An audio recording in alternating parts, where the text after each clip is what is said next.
Thank you everyone for being here, and thanks Tim for kicking us off. And honestly, this conference, the truth is that it was Tim's brainchild. He approached me and Eustace after we've been friends for 15 years. Actually, Eustace last night reminded me that you 12 and a half years, so somebody's counting, hang on, because I'm revealing how old we are getting.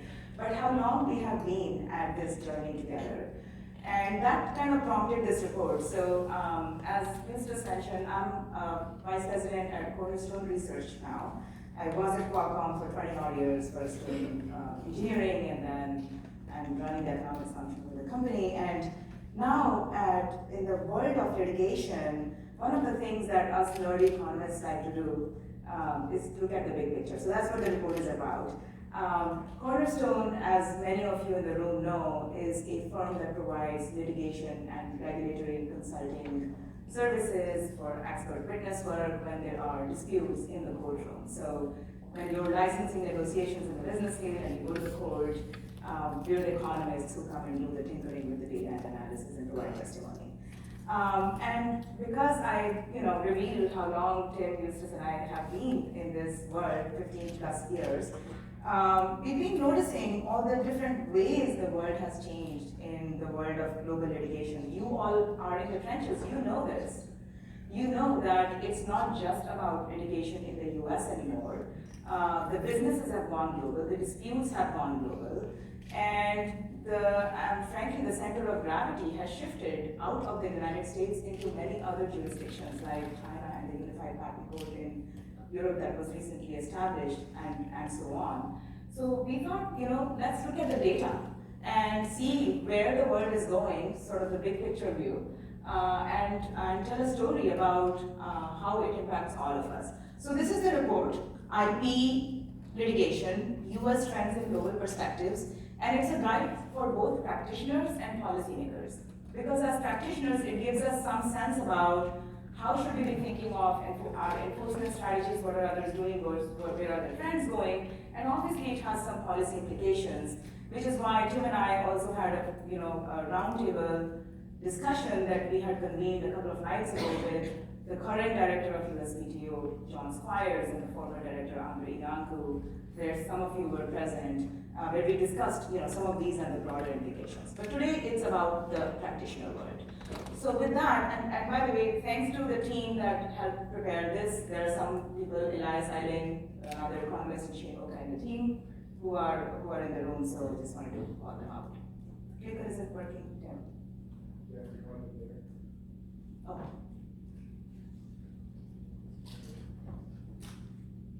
Let's see. It would not be fun without seeing the slides. Okay. So, I think you all know this, but it's worth starting here that when we used to, back in the day when the knowledge economy, the knowledge revolution began, the digital age or whatever you want to call it, most of the S&P 500 value of firms used to be driven by tangible assets, right? Like capital and labor. And now it's completely flipped. It's the intangible assets, the ideas and the intellectual property and the skills and knowledge that drive the story. So that's why intellectual property has become increasingly important for firms. And you see that trend, and there's really no easy way to measure innovation, right? So us economists often rely on proxies, and one of the very observable proxies is just like patents, right? How often are patents granted in different jurisdictions? That's one proxy. And you see that it's been growing quite steadily over the last couple of decades, reflecting the importance of intellectual property and across different jurisdictions. I mean, we just picked a few, but you can imagine that the trend is quite similar in many others. And then another notable trend, of course, when China overtakes the US in the numbers of patents granted. Many of you know this. It's nice to see the numbers telling the same story. The other thing that actually surprised me a little bit is how much the diversification of IP is happening in the strategy of firms. It isn't just about patents like it used to be mostly in 2005, 6, like 20 odd years ago, but it's spread across trade secrets, trademark, and copyright. Many different kinds of IP becoming more useful for firms. How it goes.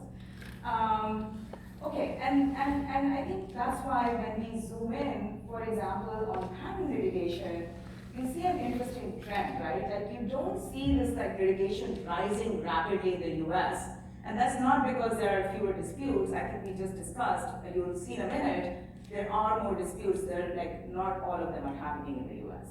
But you all remember the AIA, of course, and there was an AIA joiner, which made everybody have to file the same patent. If you're filing for multiple dependents, you have to file different cases. So there's sort of an artificial increase right after the AIA goes into motion in 2011, but then sort of the trend stabilizes over time, especially when normalized with sort of the number of patents that have been granted, which are in the gray bars in this chart. Okay, so now this was kind of the trends in US litigation. There's the clicker behind me. What are the challenges? And again, those in the trenches know this well, but this is how it's reflected in the data. Proceedings take time, right? An average case takes 2.5, 3 years in the US District Court. There are obviously now Director Squires has done a lot, but there have been the PTAB structure basically happening in parallel with district court litigation, where there are two challenges occurring in parallel, which slows down litigation even further, and limited availability of injunctive relief post eBay. Those are three things that have led to a lot of export of patent enforcement overseas. So, for example, Europe has become an important destination for multiple things, right? For example, the newly formed Unified Patent Code for pan-European enforcement, Germany and to some extent Netherlands for injunctions, and the UK, of course, as the global rate-setting forum. I know there are several UK attorneys in the room. I saw you guys last night. And you notice that this has been an important trend for you. China, an SEP power center now, and even India, Brazil, and Colombia really seeing a rise in litigation. By the way, I wanted to give a shout out to a former judge from the Beijing High Court we have with us, Judge Ray. Where are you? Oh, there. Who's now an affiliate at Bird and Bird, and she has presided over some very important SEP cases. She just stepped down from the bench in March of this year, but she has presided on cases like Qualcomm Apple, Huawei MediaTek, Oppo Nokia.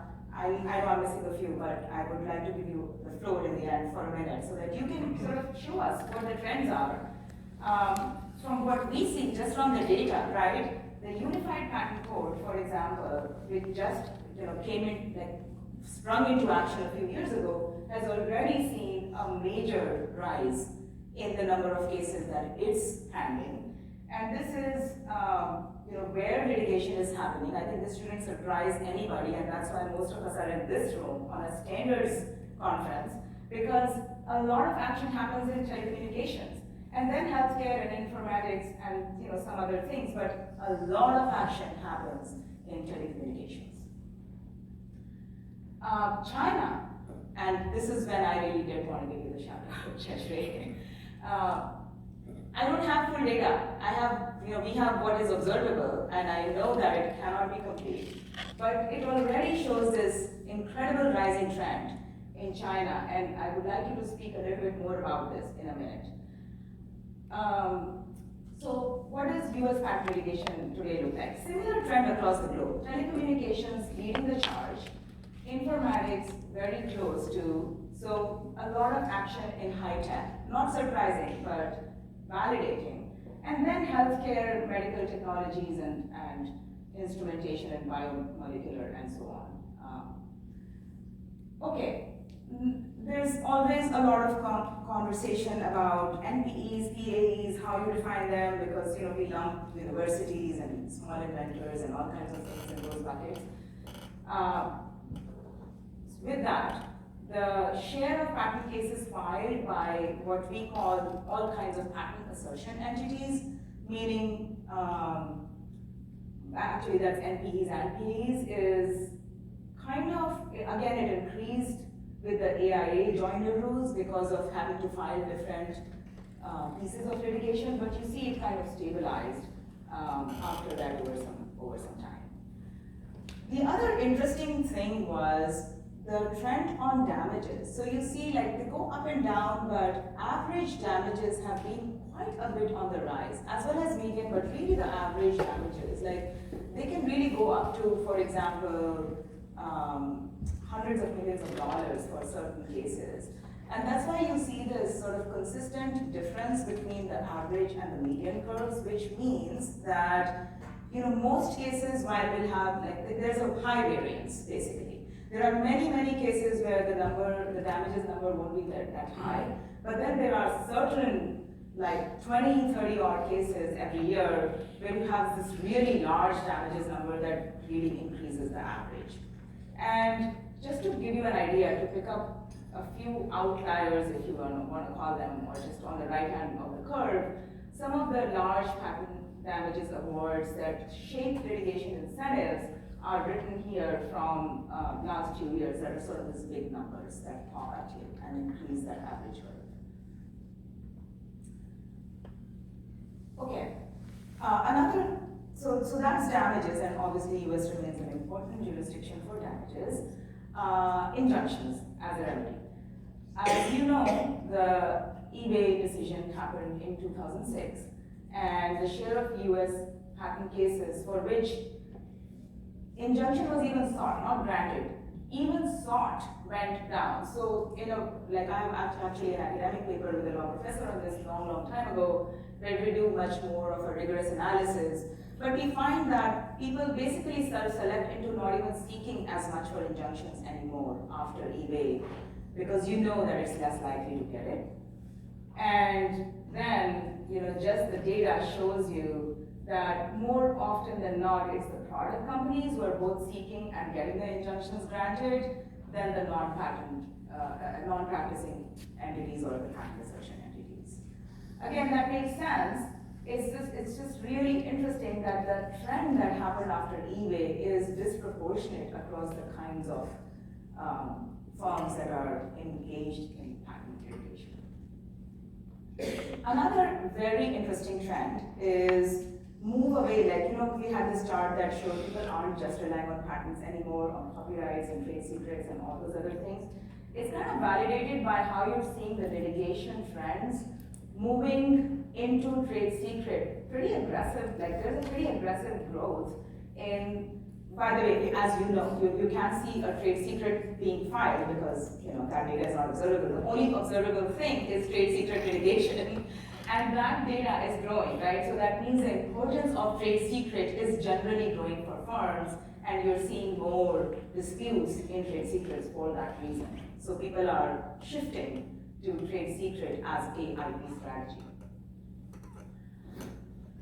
No conference in 2026 can be complete without a mention of AI, so I just mentioned that. One area where we see a lot of litigation happening, surprise, surprise, is AI, but I think it has just begun as the tip of the iceberg in AI and copyright, but it's going to enter in many other areas like creation, right? Like AI-assisted inventions and AI-assisted creations. Who's the owner? What about the competition for data, for talent, for compute? I was having some very interesting conversation at dinner last night with a colleague that Tim will have a fireside chat with later today on licensing in the AI infrastructure space for standard essential patents. Those kinds of challenges are coming. In the meantime, the tip of the spear is AI and copyright. In other words, if you have some content which is potentially copyrighted and that is being used by AI models for training their models, is that fair use or is that not? And when is it fair use? And when there is an output that is created by those models, does it infringe on the existing content of creators, and by how much? What are the substitution effects in the market? That is where we are paying a lot of attention because those are economic questions the courts are currently grappling with and the industry is grappling with. There are 100 plus lawsuits in this area and growing until, this is the issue of our times, if you will. So that's kind of where we are at. And I will keep this short and simple because if you want to know more, there's a lot of data in this report, there are nice pictures, easy to read, and it's sitting out there at the registration desk if you want to grab a copy. Thank you.